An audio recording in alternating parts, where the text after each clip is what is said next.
बिस्मिल्लाहिर्रहमानिर्रहीम। आप देख रहे हैं YouTube channel real life study. आज हम computer science grade 10 national book foundation federal text book board Islamabad unit 1 का एक्सरसाइज हम कंप्लीट सॉल्व करेंगे। अगर आपने किसी वजह से इस चैप्टर को स्टडी नहीं किया है, अगर ये वीडियो आप एंड तक देख लें तो आप इस काबिल हो जाएंगे कि एग्जाम में अच्छे नंबर ले सकते हैं। स्टार्ट करने से पहले अगर आप हमारे इस चैनल पे नए हैं तो काइंडली आप इसको सब्सक्राइब करें। अगर ये वीडियो आपको अच्छी लगी तो इसको लाइक भी करें और शेयर भी करें। पीडीएफ के बारे में मैं वीडियो के आखिर में बताऊंगा कि आपको इसका पीडीएफ कहाँ से मिलेगा, और वो भी free of cost. Multiple choice question. Question number 1, which of the following structure repeats one or more operation? इसका सही जवाब है लूप। इसका ये मतलब है कि किसी भी प्रोग्राम में अगर एक इंस्ट्रक्शन बार बार रिपीट हो रहा हो तो उसको हम क्या कहेंगे? लूप कहेंगे। Question number 2, which of the following structure allow a choice among various option? Selection. इस चारों ऑप्शन में सिलेक्शन इसका जवाब है। अगर आपके पास काफ़ी सारे ऑप्शन अवेलेबल हैं तो उसमें से आप सेलेक्ट की ऑप्शन को यूज़ करेंगे कि कौन सा स्ट्रक्चर या कौन सा चॉइस में इसको ले लूँ। तो इसका सही जवाब है selection. Question number 3, which of the following are the sequence of instruction written on a computer language to solve problem? कोई भी सॉफ्टवेयर जो एक तरतीब में उसके इंस्ट्रक्शन लिखे हुई होते हैं तो उसको हम प्रोग्राम कहते हैं। तो इसका सही जवाब है प्रोग्राम। यहाँ पे आपको मैं वाज़ेह कर दूं कि एल्गोरिथम भी सीक्वेंस ऑफ इंस्ट्रक्शन में लिखा हुआ एक एल्गोरिथम होता है, लेकिन एल्गोरिथम का जो बुनियादी मकसद है कि वो कोई भी सॉर्ट ऑफ प्रॉब्लम को छोटे छोटे पार्ट्स में ब्रेक करके फिर उनको सॉल्व करके फिर उसका जो इकट्ठा करके उसको हम एल्गोरिथम कहते हैं। तो सीक्वेंस ऑफ इंस्ट्रक्शन अगर किसी प्रोग्राम में है, किसी लैंग्वेज में, यानी कंप्यूटर लैंग्वेज में, जो कंप्यूटर वो जुबान समझ लेता है, तो उसको हम प्रोग्राम कहते हैं। तो इसका सही जवाब है programme. What illustrates a sequence of operation to be performed to solve a problem in the form of a diagram? कोई भी प्रोग्राम का जो इंस्ट्रक्शन है, हम अगर उसको अशकाल के जरिए एक तरतीब के साथ कागज के ऊपर लिख लें तो उसको हम कहते हैं फ्लो चार्ट। इससे हमें आसानी होती है कि उस फ्लो चार्ट को फॉलो करते हुए हम उसकी एक तरतीब से कोडिंग में उसको चेंज कर लेते हैं। वो जुबान जो कंप्यूटर सही तरह समझ सकता है उसी में ही कोडिंग लिखी जाती है। तो इसका जो सही जवाब है वो है flow chart. What is represented by parallelogram and a flow chart? इसका मतलब है कि पैरेललोग्राम फ्लो चार्ट में किस मकसद के लिए शो होता है। तो पैरेललोग्राम को इनपुट और आउटपुट के लिए इस्तेमाल किया जाता है। जब इसका हम फ्लो चार्ट में लिखते हैं पैरेललोग्राम को, तो वो या तो हम कंप्यूटर को इनपुट देना होता है या कंप्यूटर से आउटपुट लेना होता है, तो उसके लिए ये सिंबल इस्तेमाल किया जाता है। What is represented by a small circle and a flow chart? ये फ्लो चार्ट में जो भी सिंबल यूज होते हैं उनमें एक सिंबल है स्मॉल सर्कल। वैसे एक बड़ा सर्कल होता है लेकिन स्मॉल सर्कल का सवाल किया जा रहा है, तो इसको हम इस्तेमाल करते हैं कनेक्टर के लिए, यानी एक पेज से दूसरी पेज के दरमियान कनेक्टिविटी के लिए स्मॉल सर्कल को रिप्रेजेंट किया जाता है या यूज किया जाता है। इसका सही जवाब है connector. Which symbol is used for decision and a flow chart? ये भी एक सिंबल यूज किया जाता है फ्लो चार्ट में अगर आपने डिसीजन लेना हो।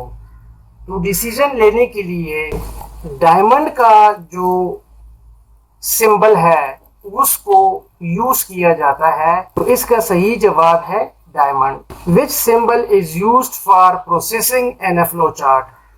अगर हम किसी भी प्रोग्राम को फ्लो चार्ट के जरिए रिप्रेजेंट करना चाहते हैं तो उसमें प्रोसेसिंग के लिए कौन सा सिंबल यूज किया जाएगा।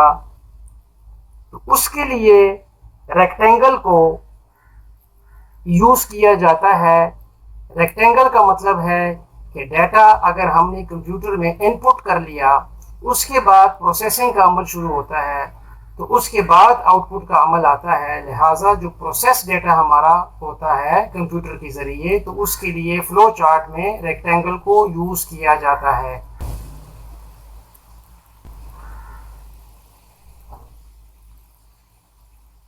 Question number 2, define computer. इस सवाल में हमसे सवाल किया गया है कि कंप्यूटर को एलेबोरेट करें कि कंप्यूटर किसे कहते हैं। A computer as an electronic data processing device, ये एक इलेक्ट्रॉनिक डेटा आला है जो डेटा को प्रोसेस करता है यानी हल करता है।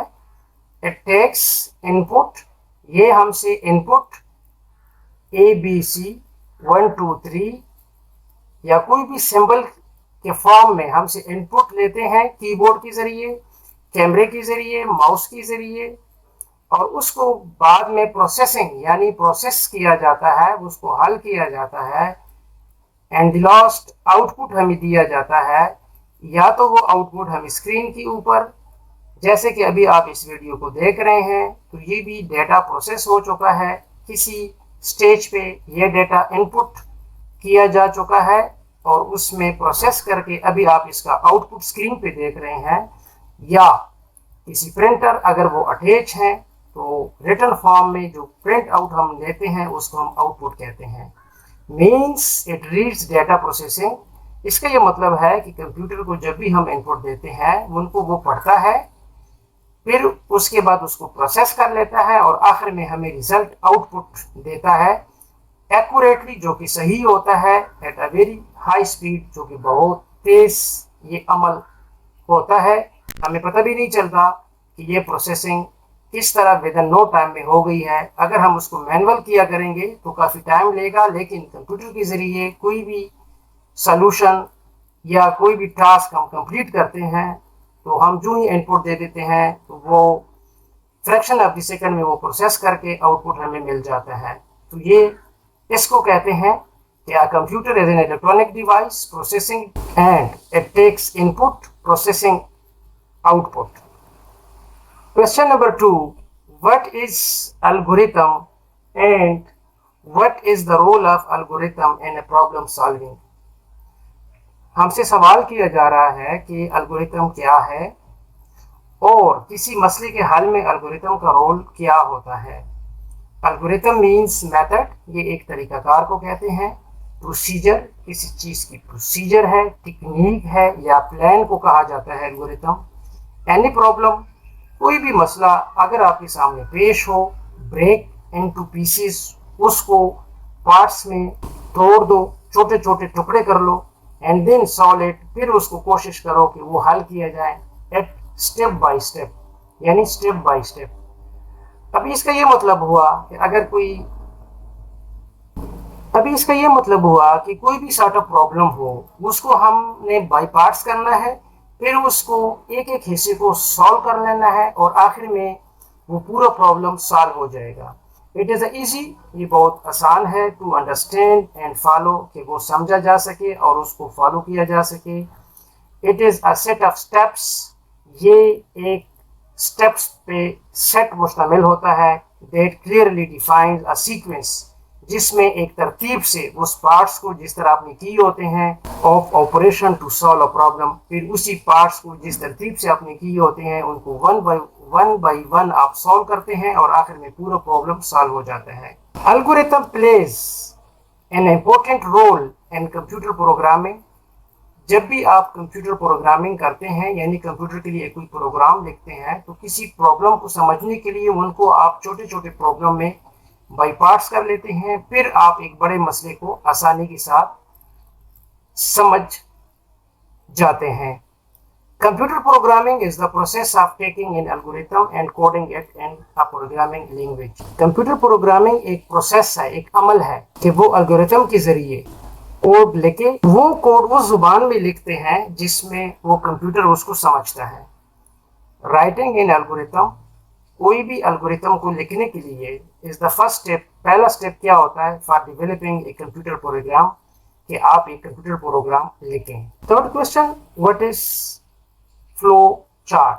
फ्लो चार्ट किसे कहते हैं? जैसे कि हमने पहले भी इसको डिस्कस किया ऑब्जेक्टिव टाइप क्वेश्चन में, a flow chart as a graphical representation. Flow chart क्या है? एक ग्राफिकल यानी अश्काल के जरिए रिप्रेजेंट किया हुआ प्रोग्राम या किया हुआ अमल या किया हुआ वो system that uses various symbols, जो कि वो इस्तेमाल करता है मुख्तलिफ किस्म के अश्काल एंड शेप्स या शेप्स के ज़रिए टू शो द स्टेप, जो जो उसमें स्टेप्स होते हैं, जो जो उसमें मोड होते हैं, डिसीजन होते हैं, फैसला लेने होते हैं, एंड फ्लो ऑफ एक्टिविटीज़, और वन बाय वन जो उस फ्लो ऑफ चार्ट में या प्रॉब्लम को जब आपने बाई पार्ट्स किया होता है उनमें एक एक फॉलो करने के लिए जो भी एक्टिविटी करनी होती है उनको हमने सिंबल के ज़रिए शो किया होता है।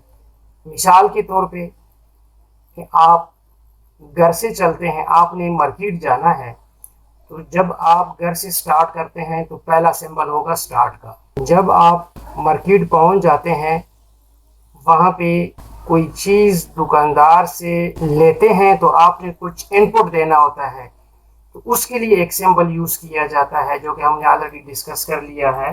तो उसको इनपुट के लिए एक आप वो सिंबल को यूज़ करेंगे। फिर जब दुकानदार आपको रिस्पांस देगा, यानी उसको हम प्रोसेस कहेंगे कि वो कोई चीज़ अपने लॉकर से उठाएगा और आपके हाथ में देगा, उसके लिए प्रोसेस का सिंबल यूज़ किया जाएगा। इसी तरह जब आप वापस आते हैं तो वहाँ से दोबारा स्टार्ट लेंगे, फिर घर में आप स्टॉप हो जाएंगे। तो ये एक प्रॉब्लम को आपने अश्काल के ज़रिए अगर इस प्रॉब्लम को सॉल्व करेंगे तो आप स्टार्ट लेंगे, फिर इनपुट करेंगे, फिर प्रोसेस होगा, फिर आउटपुट होगा और आखिर पे आप घर आके स्टॉप हो जाएंगे। ये पूरा एक मसले का हल आपने एक कागज पे अश्काल के ज़रिए लिख दिया। अदरवाइज अगर आपको समवन कहे कि इसको आप कागज के ऊपर इंग्लिश लैंग्वेज में या हिंदी में या उर्दू में लिख दें, तो आप क्या लिखेंगे? आप लिखेंगे कि मैं घर से रवाना हुआ, नंबर 1 स्टेप। नंबर 2 स्टेप, मैं मार्केट पहुंच गया, मैंने दुकानदार से कहा यानी इनपुट, दुकानदार ने डिसीजन ले लिया, वो चीज मुझे दे दी है, प्रोसेस हो गया, आपने वो चीज ले ली है, आउटपुट ले लिया है, आपने दोबारा मार्केट से स्टार्ट हो गए, जब घर पहुंचे तो आप स्टॉप हो गए हैं। तो इस मसले को आप एक कहानी की सूरत में इसी तरह लिख देंगे। लेकिन इसके साथ अगर इस कहानी को, जैसे कि हमने कहा कि फ्लो चार्ट यानी ग्राफिकल रिप्रेजेंटेशन इसका कर लें, तो आप अश्काल के ज़रिए इस पूरी स्टेप्स को लिखेंगे या रिप्रेजेंट करोगे, तो इसको कहते हैं flow chart. Question number 4, what are the advantages of using flow chart? Flow chart के क्या फ़वाइद हैं? Computer programmer draw flow chart before writing computer program. जो कंप्यूटर के प्रोग्रामर होते हैं वो कंप्यूटर प्रोग्राम लिखने से एक फ्लो चार्ट पहले बनाते हैं। It provides very easy to write the program and any high level language. इसका फायदा ये होता है कि वो फिर इस फ्लो चार्ट को देखते देखते स्टेप बाय स्टेप को फॉलो करते हुए हाई लेवल लैंग्वेज में वो कोडिंग करते हैं। It is a very helpful, ये बहुत सूदमंद होता है, हेल्प करता है in communicating the problem solving method to other people. कोई भी प्रॉब्लम दूसरे लोगों को समझाने में ये जो फ्लो चार्ट है ये बहुत मदद करता है, आसानी से दूसरे कुलीग को समझने में बहुत फायदा इससे हो जाता है। इट आल्सो हेल्प्स, ये इसके अलावा भी मदद करता है in finding in removing error, यानी कोई गलती हो उसको दूर करने में ये जो step by step flow chart देखा जाता है कंप्यूटर प्रोग्राम में, तो ये वो भी गलतियां भी दूर करता है, तो इसमें बड़ा फ्लो चार्ट वाज़े रोल प्ले करता है। तो ये तमाम इसके फवायद हैं। एक तो इजी है अंडरस्टैंडिंग में, दूसरा एरर को दूर करने के लिए बहुत ज्यादा हेल्पफुल होता है। Draw any 4 graphical symbol used in flow chart and explain them. हमसे सवाल किया जा रहा है कि फ्लो चार्ट में इस 4 सिंबल को आप लिखें और उनको एक्सप्लेन करें। Flow chart symbol have specific meaning and are connected by arrows indicating the flow from one step to another. इसका ये मतलब है कि फ्लो चार्ट में जो जितने भी तमाम सिंबल होते हैं वो एरो के निशान से एक दूसरे के साथ कनेक्ट होते हैं, और इसका ये मतलब होता है कि ये फ्लो है, यानी एक तरतीब है, step by step. Flow line, it is a line with arrow head. ये एक तीर का निशान जैसे कि है। It is used to connect various flow chart symbol. ये तमाम सिंबल को आपस में कनेक्ट करता है। It indicates the flow of control. ये तरतीब को कंट्रोल करता है। स्टार्ट एंड स्टॉप सिंबल, ये क्या करता है? It is a rounded rectangular shape symbol. ये एक रेक्टेंगुलर टाइप का सिंबल होता है। It is used to indicate the start और end of a flow chart. ये इस्तेमाल होता है कि फ्लो चार्ट कहाँ से स्टार्ट हो रहा है और कहाँ पे एंड हो रहा है। We can only write the words start और स्टॉप इनसाइड दिस सिंबल। इस सिंबल में हम अंदर या तो स्टार्ट लिख लेते हैं अगर हमने स्टार्ट करना हो, या हम स्टॉप लिख लेते हैं अगर हमने उसको स्टॉप करना होता हो, यानी एंड करना होता हो। A flow chart can only have one start but it may have many ends. Flow chart एक दफा स्टार्ट होता है, लेकिन जो उसका एंड्स होता है वो उसमें कई दफा हो सकता है ends. Input output symbols. Parallelogram represents input और output operation on a flow chart. Flow chart में ये जो सिंबल है इनपुट आउटपुट का, ये हमें या तो कंप्यूटर में डाटा को इनपुट को जाहिर करता है या आउटपुट को जाहिर करता है। It contains the word read और input along with the variable for input operation और प्रिंट और output along with the output data for output operation. जब भी कंप्यूटर रीड करेगा तो वो इनपुट होगा, जब भी कंप्यूटर प्रिंट करेगा तो वो आउटपुट होगा। इसका ये मतलब है। Processing symbol a rectangular block is used for any data processing operation. All the calculation appear inside the processing symbol, such as sum is equal to a plus b.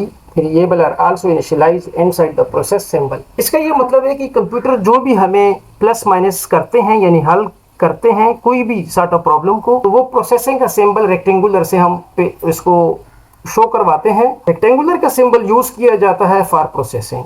Next, decision symbol. A diamond shaped symbol represents decision and a flow chart. कोई भी फैसला लेना हो yes no का, तो वो हम diamond से सिंबल से रिप्रेजेंट किया जाता है फ्लो चार्ट में। And it contains a condition. इसमें कंडीशन होता है, जैसे कि मैंने बताया यस या no. If the condition is true the path mark yes has to be followed. अगर वो कंडीशन यस है तो वो मजीद फॉलो किया जाएगा। If the condition is false, अगर वो कंडीशन गलत है, the path mark no is to be followed, फिर वो दूसरा रास्ता फॉलो किया जाएगा जो कि नो का होगा। द वर्ड ट्रू और false can also be used instead of yes और no. Question number 3 extensive question है। ये पहले हमने शॉर्ट किस्म के क्वेश्चन को डिस्कस किया, अभी हम लॉन्ग क्वेश्चन को डिस्कस करेंगे। Describe the step involved in problem solving. कहते हैं कि प्रॉब्लम सॉल्विंग में वो स्टेप बयान किए जाएं जो कि वो स्टेप को फॉलो करती हुई कोई भी प्रॉब्लम को आप सॉल्व करते हैं, यानी हल करते हैं। The following 5 step are involved in problem solving on the computer. Defining the problem. सबसे पहले प्रॉब्लम को डिफाइन किया जाता है कि प्रॉब्लम है क्या। इस पूरे पैराग्राफ का मतलब ये है कि अगर आपको किसी मसले का पता ना हो कि प्रॉब्लम है क्या, तो आप सलूशन की तरफ डायरेक्ट नहीं जा सकते। ये मालूम करना बहुत ज़रूरी है, और ये मालूम करना बहुत या जानना बहुत ज़रूरी है कि जब भी प्रोग्रामर किसी मसले के सलूशन की तरफ जाता है तो वो कुछ स्टेप्स को समझना बहुत ज़रूरी समझता है। जैसे कि carefully read the problem to understand what it tells, कि कोई भी प्रॉब्लम जो हो वो आपने समझना है कि प्रॉब्लम बेसिकली है क्या। Find out what the problem asked to do, और ये मालूम करना प्रॉब्लम को हल करने के लिए आपने क्या किसी से कोई चीज पूछनी है या कोई एक्शन लेना है, वो आपको पता हो। नंबर 3 पे what information can be obtained from the problem. Problem को सॉल्व करने के लिए बजाते खुद प्रॉब्लम में कुछ ऐसी इंफॉर्मेशन होती है कि जो कि सॉल्व की तरफ यानी हल की तरफ वो बहुत करामत होती हैं उनको समझ, वो इंफॉर्मेशन उनसे लेना है। What is required to be calculated as the solution of the problem, क्या क्या चीज़ें या क्या क्या स्टेप आपने कैलकुलेट करने हैं कि ये प्रॉब्लम इतने स्टेप में हल हो जाएगा या इतने टाइम में हल हो जाएगा। नंबर सेकंड पे, जब आपको प्रॉब्लम का आपने पूछ लिया कि बेसिकली प्रॉब्लम है क्या चीज़, तो उसके बाद उस प्रॉब्लम को एनालाइज किया जाता है। एनालाइज का मतलब है तज्जिया करना, यानी उसको आप तज्जिया करते हैं, उसमें से मुख्तलिफ फैक्टर्स को आप डीपली एनालाइज करते हैं। Programmer investigate the problem and collect as much information as possible to find a solution. Programmer क्या करता है कि प्रॉब्लम को कुरीदता है, वो मुख्तलिफ जाविये से इस प्रॉब्लम को देखता है और मैक्सिमम इंफॉर्मेशन को गेट करना चाहता है। The following question are to be asked to analyse the problem.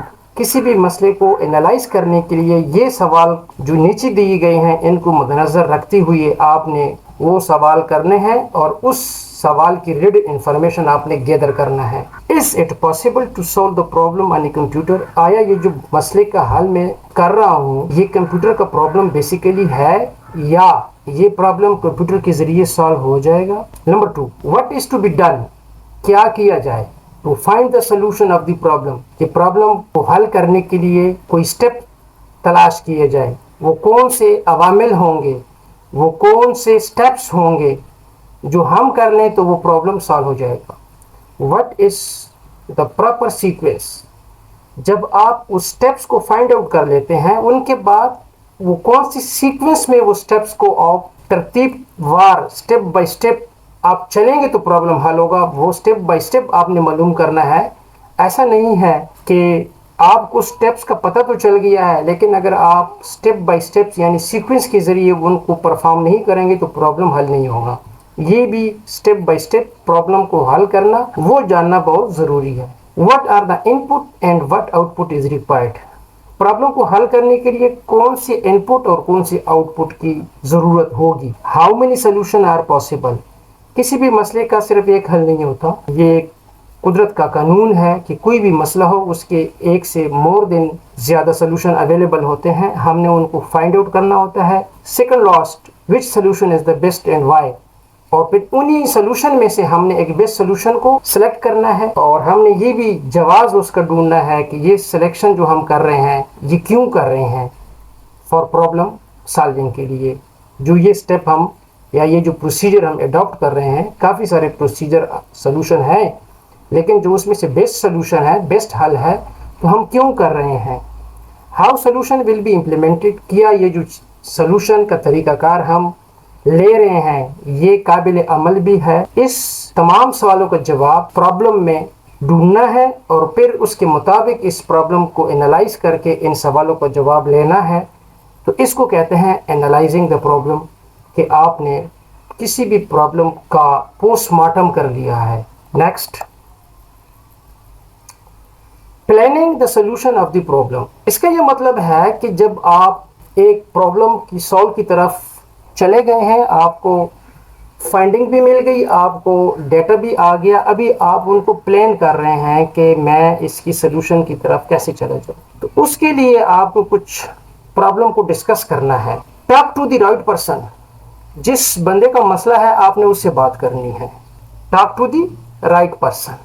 The person you speak must have the ability to resolve this issue. Focus on focus on talking about the problem with the product और service.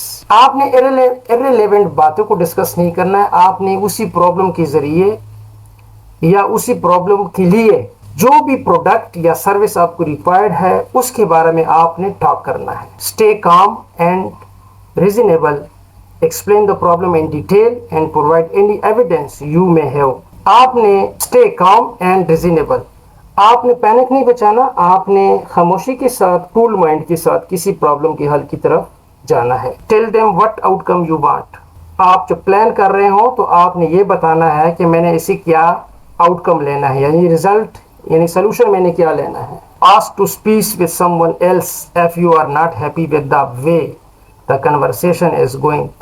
अगर आप खुश नहीं हैं इस process से कि मुझे कोई सही रिजल्ट नहीं मिल रहा है, तो आप पूछ सकते हैं समवन से, it is okay to walk away and come back later और to follow up in writing. यानी कि आप कुछ देर के लिए रेस्ट भी ले सकते हैं, दाएं बाएं से जहाँ से भी आपको इन्फॉर्मेशन मिलती है उस रिगार्डिंग प्रॉब्लम की, तो आप उसको राइट डाउन करें। अगर आपको कम्युनिकेशन में मसला आ रहा है, आपको कुछ समझने में मसला आ रहा है, तो आप उसको राइट डाउन कर सकते हैं। Listen to their response. उसके बाद आप जिस किसी से भी इस मसले के रिलेटेड बात करेंगे तो उसका जो रिस्पॉन्स है वो आपने सुनना है, क्योंकि वो भी कुछ ज़रूर बताएंगे जिससे आपने कंसल्ट किया होगा, वो भी कोई रिस्पॉन्स आपको देंगे, तो उसको आपने सुनना बहुत ज़रूरी है।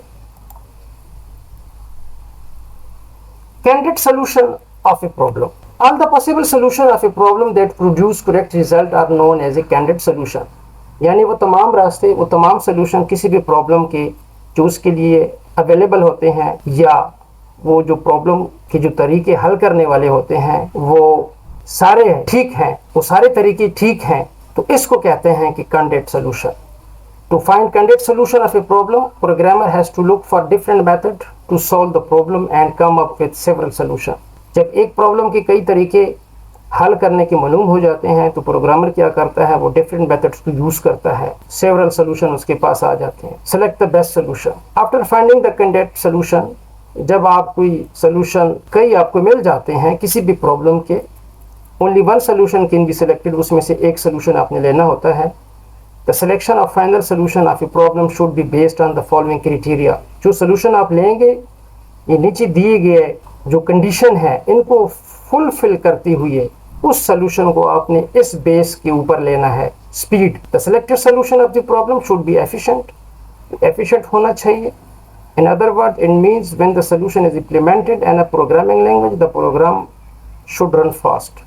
यानी उसका speed up हो, cost, उसकी कीमत कम हो, कम्प्लेक्सिटी, उसकी कम्प्लेक्सिटी इतनी ज़्यादा ना हो, सादा सा सोल्यूशन आप सेलेक्ट करें। ज़्यादा कम्प्लिकेशन की तरफ आप जाओगे तो आपका जो सोल्यूशन है वो भी कम्प्लिकेट होता जाएगा। लिहाजा ये जो तीन कंडीशनल स्टेटमेंट यहाँ पे मैं इसको कहूँगा कि अगर ये किसी भी प्रॉब्लम के हल के लिए ये स्पीड, कॉस्ट, कम्प्लेक्सिटी को देखते हुए अगर किसी प्रॉब्लम की हल को आप सेलेक्ट करते हैं तो ये बहुत जानदार किस्म का सोल्यूशन होगा।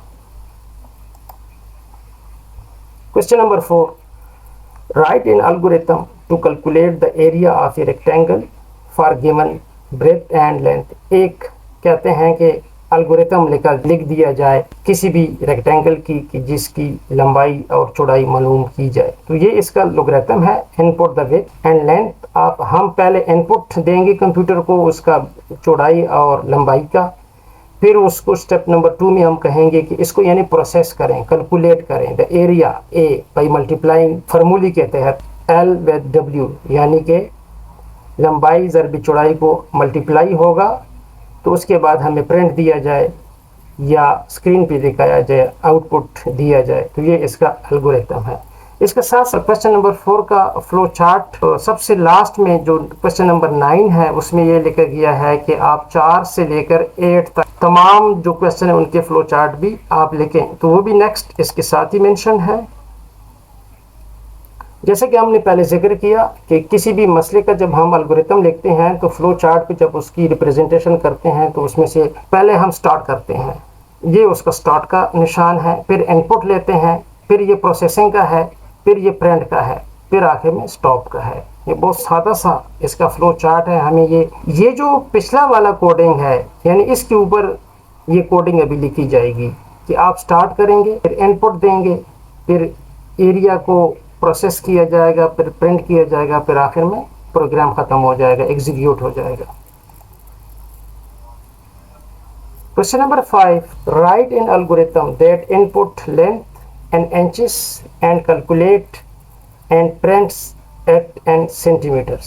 कहते हैं कि आप ऐसा एल्गोरिथम लिखें कि वो लेंथ में, इंचेस में वो हमसे इनपुट ले ले और उसका जो फिर उसको कैलकुलेट करें और फिर जो प्रिंट्स है, आउटपुट है, वो हमें सेंटीमीटर में दिया जाए। तो इसका है input the length is inches, step number 2 calculate किया जाए और उसके बाद प्रिंट एलसीएम। इसका फ्लो चार्ट आप देखें तो आपको मजीद वाज़ेह हो जाएगा।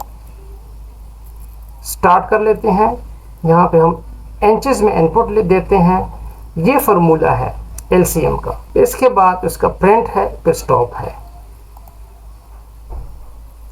Question number 6, write in algorithm that input marks and prints the message pass or fail.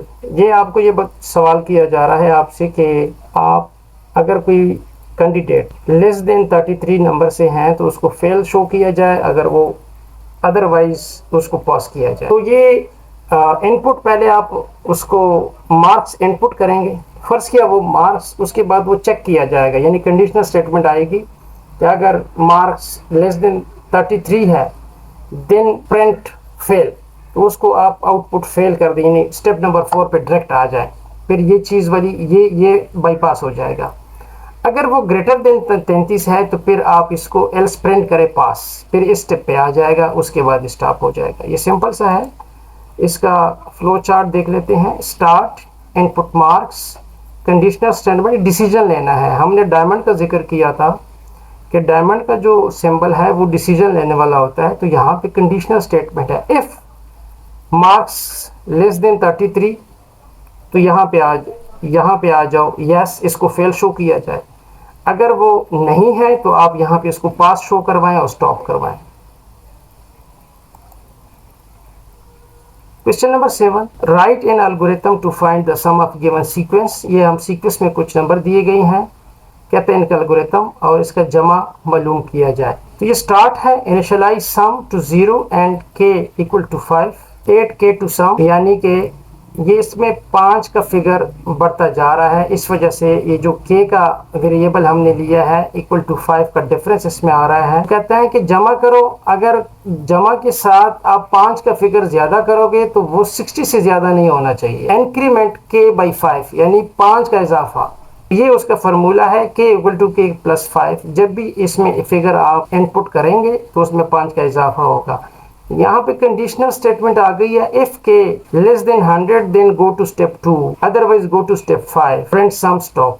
इसका फ्लो चार्ट आप देख लेते हैं तो आपको मजीद वाज़ेह हो जाएगा। सिंपल सा है, start sum 20, variable k is equal to 20, sum इसके साथ जब आप 20 है तो इसके साथ 5 जमा किया जाएगा।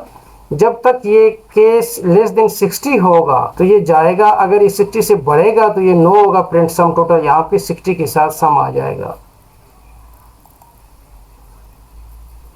Question number 8, write in algorithm to find the product of given number. ये नंबर दिए गए हैं, इनमें से 1 ज़रबी 3, फिर का 2 का इजाफा हुआ है 5 आ गया है, फिर 2 का इजाफा हुआ है 7 आया हुआ है, फिर 9 का, इसी तरह ये मल्टीप्लिकेशन है, प्रोडक्ट है, यानी follow our step. Start, initialize variable k to 1 and product 1। अभी k के साथ 1 है, प्रोडक्ट 1 है, 1 ओवर 1, इंक्रीमेंट आप 2 को जमा कर दें तो वो 3 हो जाएगा। फाइंड द प्रोडक्ट, वो कहते हैं कि इसका टोटल इसका क्या आएगा, प्रोडक्ट, यानी पूरी का जब आप मल्टीप्लाई करोगे इस पूरी फिगर का क्या आएगा। तो 2 के साथ जब ये बढ़ेगा तो product equal to product plus k, ये जब 3 हो जाएगा तो ये इधर 3 आ जाएगा। तो check if the value of k is less than 16, यानी कि 15 तक आ गए हैं ना, 16 नहीं है, तो हमने लेस देन 16 कर देना है।